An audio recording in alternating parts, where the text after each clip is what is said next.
মা কুনতা তুরাত্তিলু ফিদ দুনিয়া ফা ইন্না মানজিলাতাকা ইনদা আখিরি আয়াতিন তাকরাউহা।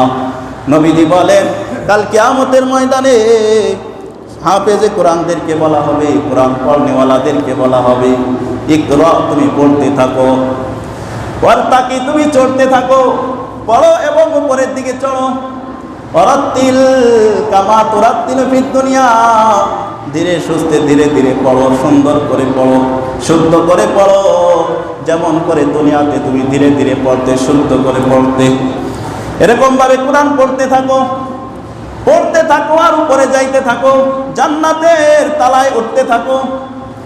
ফা ইন্না মানজিলাতাকা ইনদা আখিরি আয়াতিন তাকরাউহা, তোমার স্থান হবে সেখানে যেখানে তোমার কোরআন পড়া শেষ হবে। সুবহানাল্লাহ। যেখানে তুমি যায়া তোমার তেলাওয়াত বন্ধ হবে, তুমি মর্যাদা সেখানেই থাকবা। এই কারণে মুসলমান হাফেজে কোরআন যারা আলহামদু থেকে শুরু করে নাস পর্যন্ত পড়বে, কোরআনের আয়াতের সংখ্যা যতদূর ৬,০০০-এর অধিক কোরআনের আয়াত আছে, কোরআনের আয়াত যে পরিমাণ, জান্নাতে তাদের মর্যাদা হবে সে পরিমাণ। সুবহানাল্লাহ। আর যারা এর থেকে কম মুখস্থ আছে তারা কম মর্যাদায় থাকবে। এখন কি বলেন, কোরআন মুখস্থ করার দরকার আছে না নাই? জোরে কম আছে না নাই? যার যে পরিমাণ মুখস্থ থাকবে পড়তে থাকবেন আর জান্নাতের মর্যাদার স্তরে আপনি যাইতে থাকবেন। কিন্তু দুঃখের বিষয়, আজকে আমাদের গান মুখস্থ থাকে, কবিতা মুখস্থ থাকে, গদ্য মুখস্থ থাকে, পদ্য মুখস্থ থাকে, রবীন্দ্রসঙ্গীত মুখস্থ থাকে, কত কিছু মুখস্থ থাকে। কপাল পোড়া মুসলমান, সূরা ফাতিহাটাও সুন্দর করে শুদ্ধ করে কয়জন মানুষ বলতে পারবে দেখার বিষয়, ঠিক কিনা? জোরে কর। অনেকে আছে মুখস্থ আছে কিন্তু পাইকারি মুখস্থ।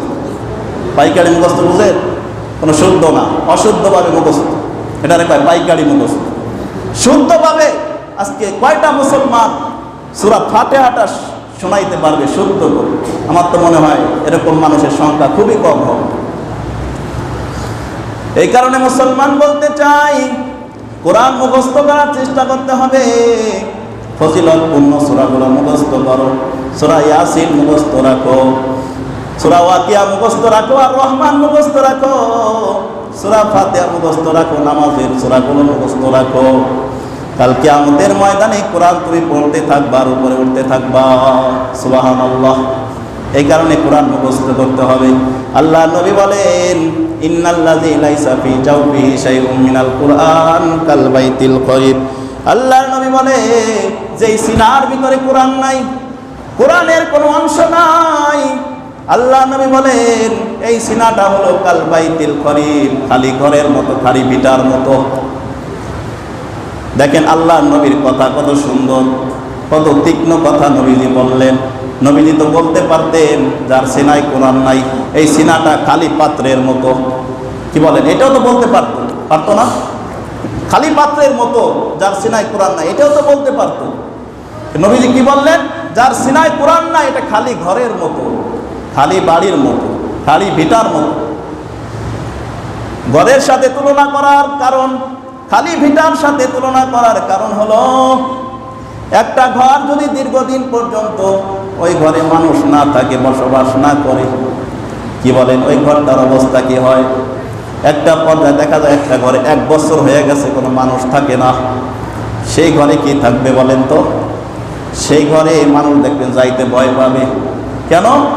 সেই ঘরে জিনের বসবাস হয়ে যায়, দুষ্ট জিনের বসবাস হয়ে যায়, শয়তানের বসবাস হয়ে যায়, বাদরের বসবাস হয়ে যায়, মাকড়সার বসবাসের স্থান হয়ে যায়, ইঁদুরের বসবাসের স্থান হয়ে যায়, তেলাপোকার বসবাসের স্থান হয়ে যায়।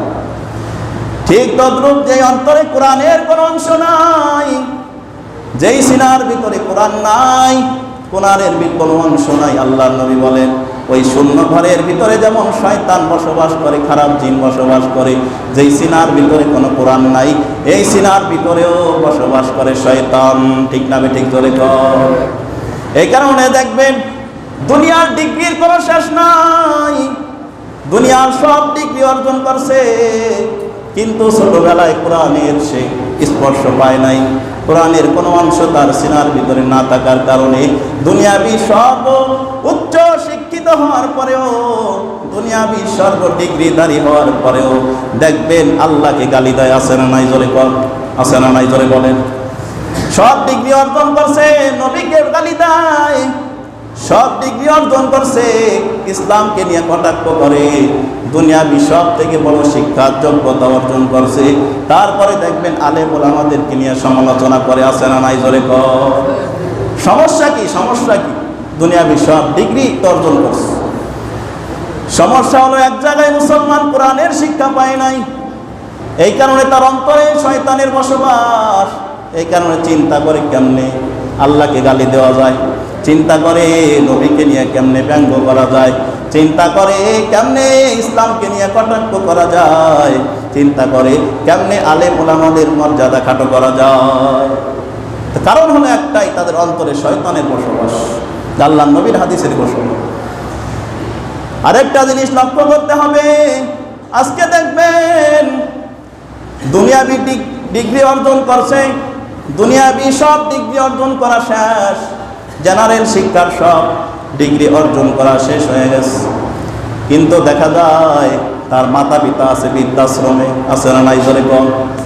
আজকে দেখবে তাদের মাতা পিতা, আপনি জরিপ চালায়া দেখেন, বৃদ্ধাশ্রমগুলি যা আছে এর ভিতরে বৃদ্ধ এবং বৃদ্ধা আছে, আপনি তল্লাশি চালায়া দেখেন, এই বৃদ্ধ এবং বৃদ্ধা তাদের মাতা পিতা, এদের সন্তান কারা, আপনি একটু জরিপ চালায়া দেখেন, এদের সন্তানগুলো দুনিয়াবি শিক্ষায় সর্ব ঊর্ধ্বে, দুনিয়াবি শিক্ষার যত মর্তবা আছে সর্ব ঊর্ধ্বের ডিগ্রি অর্জন করা যারা, তাদেরই পিতামাতা বৃদ্ধাশ্রমে। ঠিক না ঠিক? জোরে বলো।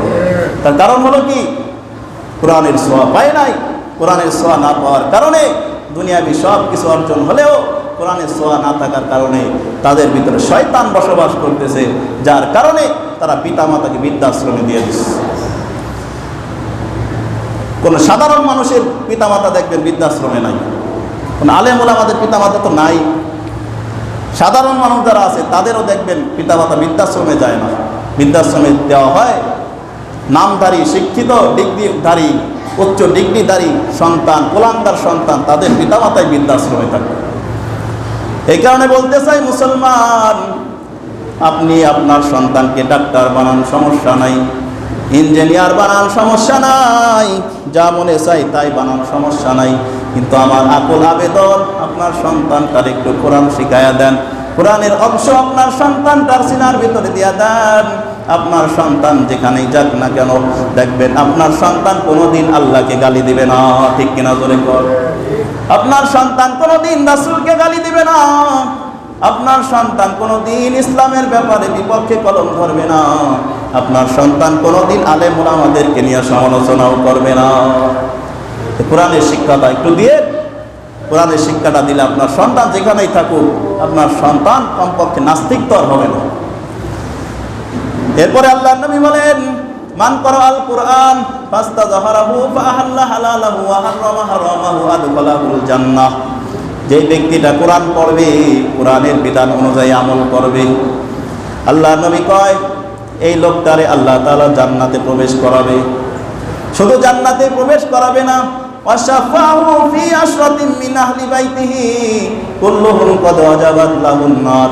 এই লোকটা কাল কিয়ামতের ময়দানে যখন তার জান্নাতের ফয়সালা হয়ে যাবে, আল্লাহ তাআলা এই কোরআনওয়ালাকে বলবে, হে হাফেজে কোরআন, তোমাকে আমি ক্ষমতা দিলাম, তোমার পরিবারের এমন 10 জন ব্যক্তি যাদের ব্যাপারে আমি আল্লাহ জাহান্নাম নির্ধারিত করে দিয়েছি, এমন 10 জন ব্যক্তির ব্যাপারে তুমি সুপারিশ করো, তোমার সুপারিশ কবুল করে তাদেরকেও জান্নাত দেওয়া হবে। সুবহানাল্লাহ। কোরআনওয়ালার পাওয়ার কত দেখে, যাদের ব্যাপারে জাহান্নাম নিশ্চিত হয়ে গেছে, কোনো আমলদারি আলেম হাফেজ যদি জান্নাতে হয়ে যায়, আল্লাহ তাআলা তার পরিবারের মধ্য হইতে 10 জন ব্যক্তির ব্যাপারে তার সুপারিশ গ্রহণ করবে। কত পাওয়ার! এই কারণে মুসলমান কোরআনের মর্যাদা দিতে হবে। কোরআন হলো দামি কিতাব। এই কোরআন আমি আপনি যতদিন ধরে রাখবো, কোরআনের সম্মান যতদিন করব, ততদিন দুনিয়ায় আল্লাহর রহমত আসবে। আর যখন থেকে আমরা কোরআনের অবমাননা শুরু করব, তখন থেকে দুনিয়ায় আল্লাহর গজব নেমে আসবে। একটা সময় দুনিয়ায় রহমত বরকতে ভরপুর ছিল, এখন দেখবেন দুনিয়ায় বিভিন্ন বালা, বিভিন্ন গজব সময়ে সময়ে আসতেছে। তার কারণ হলো মুসলমানরা আজকে কোরআন থেকে অনেক দূরে সরে গেছে, কোরআনের মর্যাদা আজকে আমাদের অন্তরে নাই। তার একটা এক্সাম্পল দেখেন, আজকে আমরা ইংরেজি শিখাই, অঙ্ক শিখাই, জেনারেল লাইনের শিক্ষায় শিক্ষিত করি, প্রাইভেট পড়াই। দেখা যায় এই যারা আমাদের জেনারেল লাইনের প্রাইভেট পড়ায় যে মাস্টাররা আছে, মাস গেলে তাদের বেতন আমরা হিসাব করে দিই 1000 টাকা। কিন্তু দেখা যায় আমার সন্তানকে যদি অনেক মানুষকে কোরআন শিখাই না, আবার অনেক মুসলমান যারা সন্তানদেরকে কোরআন শেখানোর জন্য কারো কাছে দেই, কোনো আলেমের কাছে দেই, দেখা যায় মাস গেলে 200 টাকা ব্যয় করে। আসে না নাই জোরে করে? এটা কি কোরআনের মর্যাদা দেওয়া হলো? আবার বলে কোরআন পড়ায় কি আবার বেতন নেওয়া লাগে না? আসে না নাই? এরকম মানুষ জোরে করে। আমি বলতে চাই মুসলমান, বাংলার লাইনে ইংরেজি পড়াইতে যায়া, অঙ্ক পড়াইতে যায়া 1000 টাকা দিতে পারো, আর কোরআন শিখাইতে যায়া 200 টাকা দিলেও তোমার কাছে বেশি হয়ে যায়। তোমার তো বলা উচিত ছিল যে এখানে যেহেতু কোরআনটা আমার মুসলমান হিসাবে আমার জন্য বেশি জরুরত, বেশি দরকার, আমার সন্তানটাকে সব থেকে জরুরতের শিক্ষাটাই দেওয়া হচ্ছে কোরআনের শিক্ষা, এই কারণে হুজুরের বেতনটা একটু বাড়াইয়া দেবে। আপনার কথাটা এটা বলার ছিল। আপনার কার্যকলাপেই তো বোঝা যাইতেছে আপনার অন্তরে কোরআনের কোনো মহব্বতই নাই। এই কারণে মুসলমান আমাদের এটা কোনো দোষের কথা না, অনেকে আবার বেজার হয়ে যেতে পারে। আপনি ঠান্ডা মাথায় মাথাটা নিচু করে না ভাইবেন যে হুজুরে বললটাই, আপনাদের এটাই উচিত ছিল। এই কারণে কোরআনের সম্মান আজকে না দেওয়ার কারণে আজকে বেজাতিরা আমাদেরকে ভয় পায় না, আজকে বেজাতিদের কাছে আমাদের মাথা নিচু করে থাকতে হয়। একটা সময় এরকম ছিল, মুসলমানদের হুঙ্কারে সমস্ত বেদিনরা মাথা উঁচু করে দাঁড়ানোর ক্ষমতা ছিল না, তারা নিথর নিস্তব্ধ হয়ে থাকতো। মুসলমানদের নারায় তাকবীর, আল্লাহু আকবার ধ্বনি। এই কারণে আসেন এই কোরআনকে আমরা মূল্যায়ন করি, কোরআন ইজ্জত দেই, সম্মান দেই, তাহলে আল্লাহ তাআলা আমাদের সম্মানও দুনিয়ায়ও বাড়াইয়া দিবে, আখিরাতেও বাড়াইয়া দেবে। এই কারণে যা কিছু শুনলাম আল্লাহ তাআলা আমাদের সকলকে আমল করার তৌফিক দান করুন। সকলে বলে আমিন। ওয়া আখিরু দাওয়ানা আনিল হামদুলিল্লাহি রাব্বিল আলামিন। যারা সুন্নাত পড়েন, যারা সুন্নাত